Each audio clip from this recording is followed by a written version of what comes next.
полным освещением на всех наших социальных сетях. А что насчет вот разминки? Мы все знаем, что в дартсе очень сложно получить травму, и в связи с этим те, кто начинает играть, они думают и пренебрегают разминкой. Насколько вот за свой опыт, да, карьеру дартса понял, что разминка это все-таки нужно или можно исключить его? Я тебе скажу, как спортсмен, не как дартист. Ага. Разминка важна. Всегда, да, это я Да, согласен, без потому спора. что тут, да, если ты прилетел на соревнования, залетел за 5 минут, как мы часто делаем, ну, первые 15 минут непредсказуемость. Да, да. То Мгм. есть оно может полететь, просто иногда бывает, что вот это, как я играю, знаешь, с нашим Владом, одним из наших текущих Владу привет. топов, да. То есть его надо взять это, пока он еще холодный, да, пока он не Да, разыгрался, да, вот тогда есть шанс его там обыграть. да. Потом уже сложнее, так как человек разыгрался. Да, Мгм. полчаса разминки, то есть просто чтобы у тебя пришло постоянство, да. То есть ты можешь попадать, но мышцы холодные, и тут куда ты попадешь, неизвестно. Можешь Мгм. попадать, можешь не попадать. Но в любом случае разминка важна. Ну, как разминку можно, да, просто ручками разогреть, как в любом виде спорта, ну и покидать. То есть не обязательно сразу кидать. Но потянуться надо, да. Травму ты не получишь, но разогрев должен быть. Да. Тут главное, есть еще такой момент, что не переразмяться, да, потому что все равно в дартс, как ты там час кидаешь, потом надо сделать перерыв. Ты можешь попасть вот в этот, когда ты перекидал, скажем так, а у тебя потом Не в летит какой-то уже. спад. Да, это вот у нас все по синусоиде, на самом деле. Летит, потом не летит. Это вот ты, наверное, сам знаешь, что играем одну игру, там, условно, на 6 легов, у тебя 3 лега, Всегда все, ты есть, да. король, потом Так, что-то где-то потерял, да. потом опять нашел, если успел. Ну, разминка, да, разминка важна. Я пытаюсь всем детям, там, спортсменам доносить, что разминка важна, но пренебрегают, да, потому что это Потому неинтересно. что, да, и интересно, скучно, и, нет выгоды. Но вот уже подтверждение, как минимум от Алексея, что есть смысл во время тренировок закладывать время на разминку- это раз, да. А второе- это то, что стараться как-то структурировать свою разминку, чтобы на соревнованиях, когда времени очень мало, успеть сделать эту Да, разминку. да. На разминке это вот важно понимать, что, ну, многие, наверное, любят кидать упражнения, ну, дома, да, и вести там какую-то статистику, да. Ну, вот мое мнение, что результаты, полученные вместо разминки, давай я покидаю большой раунд. Ну, я так даже сам делал. Это как бы не твой показатель, неизвестно, что там ты кидаешь. Но, опять же, разминаться грустно, поэтому кидаешь какое-то упражнение Что-то, там, да. да. Мгм. Но ориентироваться вот на эти результаты, нет, это не твои результаты, это скорее так, ну, какой-то плюс-минус. Поэтому, с одной стороны, разминаться надо, с другой стороны, надо делать тоже, чтобы не было скучно. Ну да, Да, поэтому. как-то измерять, да? Но, может быть, есть смысл как-то это разделить, допустим, для наших новичков. Мы точно знаем, что во время разминки это очень непредсказуемая игра. Поэтому во время разминки, что бы вы ни делали, нет смысла это измерять, да? Ну да. А во время самой тренировки уже можно подключать какие-то упражнения. Ну, на самом деле, почему я кидал, допустим, для разминки большой раунд? Ну, потому что ты кидаешь все сектора по одному подходу. То есть у тебя 20 подходов, ну, ты тратишь на это минут там 10 условно, вот ты размялся, да. Считаешь, ну, это скорее просто чтобы не было скучно. Ты считаешь прям. М, Пока что ты высокий результат не покажешь, как бы не особо не обращаешь внимания, но зато у тебя есть вот цикл, который ты должен откидать. То есть просто кидая, ты так только на время можешь ориентироваться. У тебя конкретно ты разминаешься, да. Такой-то, такое-то. И тут сразу можно сказать 2, да, плюса. Один плюс- это то, что есть, какая-то вот рутина, в рамках которой ты вот мысленно фиксируешь, что есть, разминка, галочка Мгм. поставлена, и человек уже в голове настраивается. Я сделал разминку, ему проще, Да. вступать в бой, да, скажем так. А с другой стороны, дома привыкнув вот к этому, к этой длительности, да, или к этой интенсивности, и ты физически действительно готов, это Мгм. тоже дополнительно помогает. То есть она двойную пользу имеет. Да, система, у тебя будет просто система подготовки к играм, да. Друзья, мы на текущий момент ищем дартс-дом в городе Алматы. Если вы являетесь владельцем паба или кафе, то мы хотели бы предложить организовать дартс-зону в вашем заведении для того, чтобы на постоянной основе проводить турниры и дартс-активности. Для того, чтобы это организовать, нужно место как минимум для 2 мишеней. Все детали можно будет, получить по контактам ниже.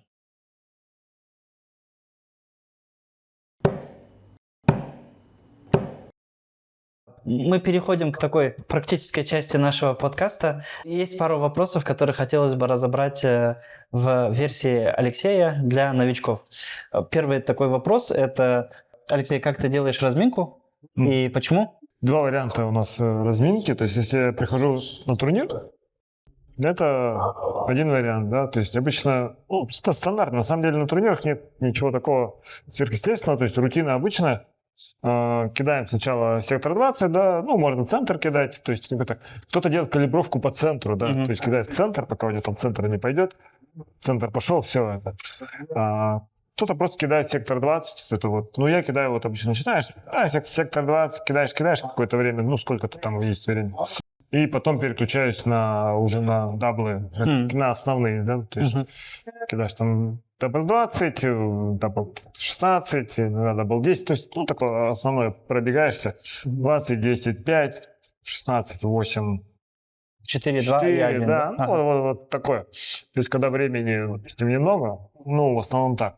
А если дома, то есть перед тренировкой, да, разминка, ну, я иногда, опять же, сначала там кидаешь какую-нибудь двадцатку, а может сразу какое-нибудь упражнение, типа, например, 180, да, по кругу. То есть берем сектор 1, кидаем 3 дротика туда, берем сектор 2, кидаем 3 дротика туда и так далее. И иногда можно делать круг там даблов, но это если... Ну, это не очень правильно делать сразу на разминке. Просто это даблы это все-таки такой специфический элемент, который надо уже разогреться. Ну, вот в основном, если хочешь разминку конечную и конкретную, да, то есть тот же 180, это конкретно 63 дротика, да, в качестве разминки. Да, проходишь круг, все, после этого переходишь к упражнению уже как бы тренировочному. Такой простой процесс. Следующий такой вопрос хотелось бы разобрать. Как ты делаешь, ну, какие делаешь упражнения и почему они тебе помогают играть хорошо? Они не помогают играть хорошо, судя по результатам.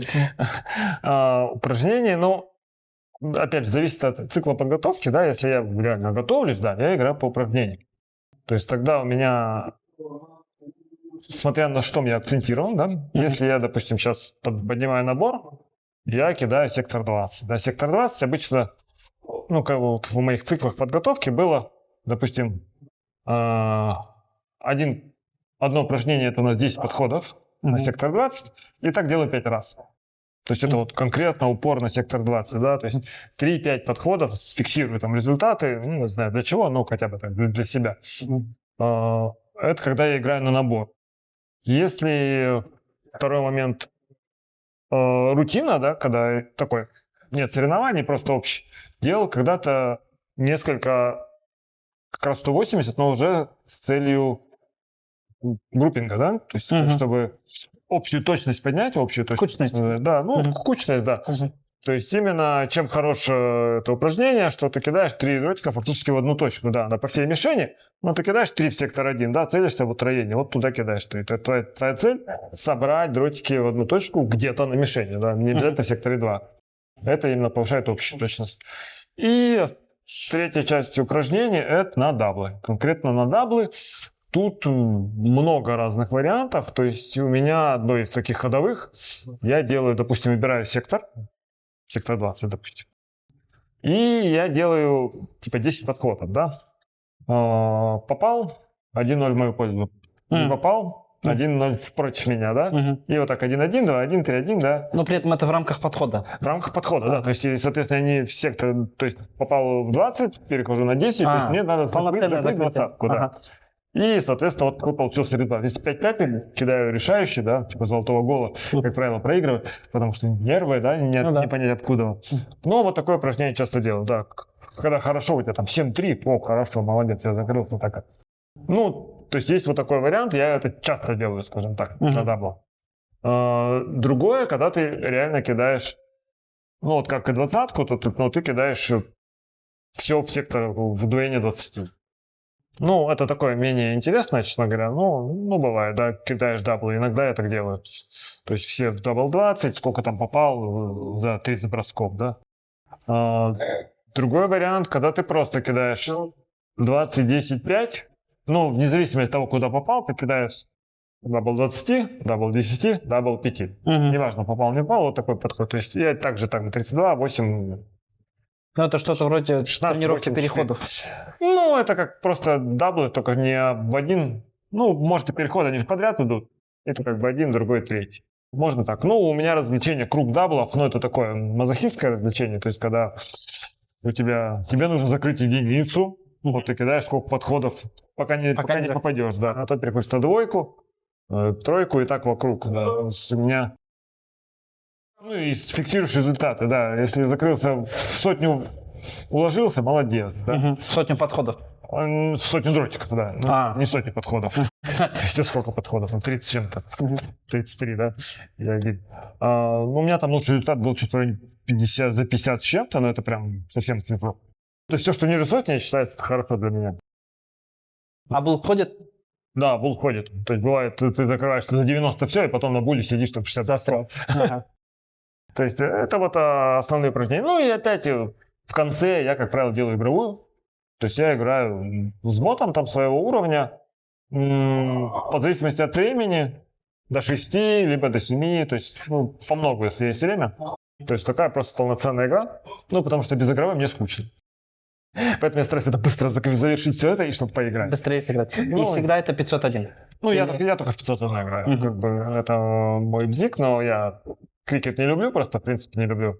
И в основном играю 501, да. А что насчет короткой версии, например, 301? Ну, 301 нет смысла. С другой стороны, как бы, если хочешь потренировать закрытие, да, ну, можно играть там 171, да, вот что-нибудь такое, 201. То есть 301, оно для игры лучше подходит, а так не то, не все. С одной стороны, и надо что-то набрать, и потом закрываться. Ну, лучше сразу закрываться. Есть, кстати, на закрытие еще хорошее упражнение. Мы его с Беловым, по-моему, 60 назвали, да? Да. То есть, когда ты начинаешь с 60, и тебе нужно закрыть. 60, да, закрыл, на следующий раз ты уже плюс 10 накидываешь, то есть закрываешь 70. Не закрыл, минус 1, 69. И вот, ну, оно хорошее упражнение именно на выход на закрытие. То есть не столько даблы тут такой тонкий момент, но вот именно выход на закрытие, да, там 69 посчитать, там 19, там, если через булл закрывать. Ну, вот это мне нравится тоже. Вот в период подготовки к турнирам, да, вот на это еще делаю. И здесь как раз есть возможность освежить в памяти именно вот таблицу закрытия. Запомнить закрытие, ну, как бы так это.